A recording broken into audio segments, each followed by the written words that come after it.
Greetings everyone, welcome to Southern New Hampshire Justice 224, where we're going to talk about 6-2, a short paper on Shepardizing cases. Hopefully this slide looks familiar to you because it's the same one I used for the little mini lecture on 6-1, the discussion board. And that is, you need to read Chapter 8 in the textbook. These are my suggestions for success. This chapter is only about 20 pages. I'm thinking 30 minutes, 45 minutes at the most to read it, but it will tell you everything you need to know. On page 186, it explains what Shepardizing is. It does it in a couple of paragraphs.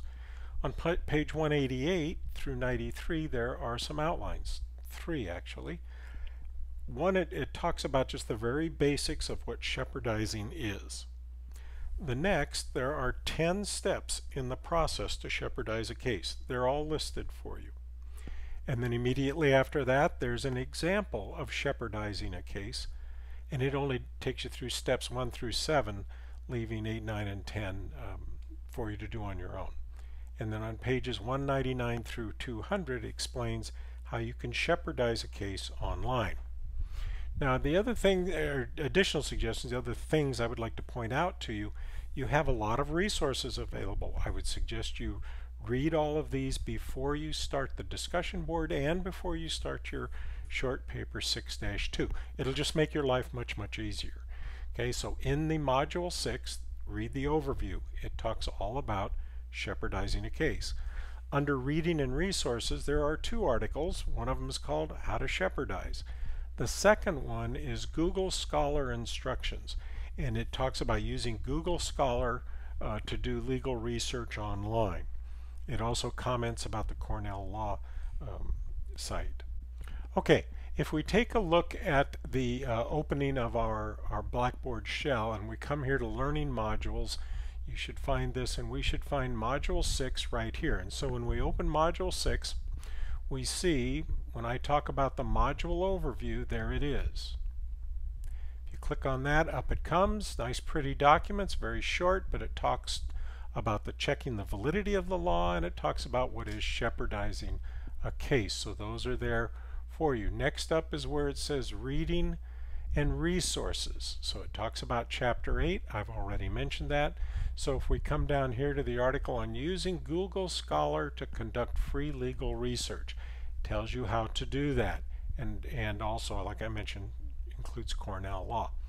The article on how to Shepardize, and I'll open that one up briefly for you so you can see. There it's from, it includes a very thorough analysis or instructions. My point is, there are multiple sources for you to receive the information in a manner that you understand, that you're happy with, and that you can use. Okay, let's come back to where we're really going to talk about 6-2, the actual assignment. And what you're going to do is find the following New Hampshire Supreme Court case, and there's a link for you so you shouldn't have any trouble. The State of New Hampshire versus Sondra Murray. And this is State v. Murray, 135 New Hampshire, 369, 1992. So it's a 1992 ruling case. In your short paper, you're going to answer these following questions. Number 1, what were the facts of the case? Let me see if I can give them to you very briefly. It will not take you long to read them. Miss Murray and her boyfriend are in the car driving. He's apparently driving erratically. A police officer stops them. Everybody's cooperative.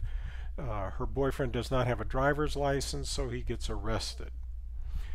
While all this is occurring, another police officer, a Sergeant Kane, hears the call and decides to come help the first officer. So he talks to Miss Murray. He asks if she has any identification. She looks in her purse and cannot find any. That's when the sergeant tells her, Miss Murray, I'm not going to be able to let you drive the car. You haven't got a driver's license. She becomes irate, apparently creates a disturbance, screams, yells, whatever. The officers testify they were too far away to actually hear what was said. The sergeant that arrived second, late, arrests her for causing a disturbance. Okay, she's arrested for that disorderly conduct. In the process, he breaks her arm.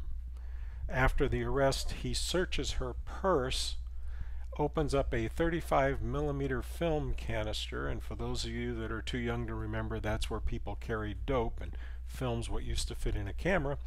And inside of that little film canister is marijuana, so he arrests her now for marijuana possession also. So those are the basic facts. Okay, what was the specific issue concerning the charge of disorderly conduct that Ms. Murray raised with the state Supreme Court?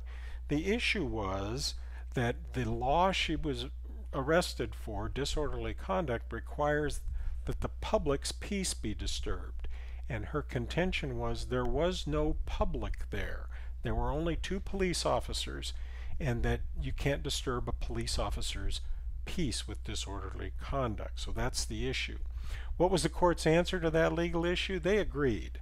And you have to go through the research methods to come up how they did it, but they said, you're right, that particular law says that the public has to be disturbed, and then they give you the case law for why a police officer's peace cannot be disturbed. So they agreed with her, and they overturned her conviction. The next one is, what was the court's rationale behind its behind its decision of law? In their findings, the New Hampshire Supreme Court said, and by the way, we think this law is vague, unconstitutionally vague.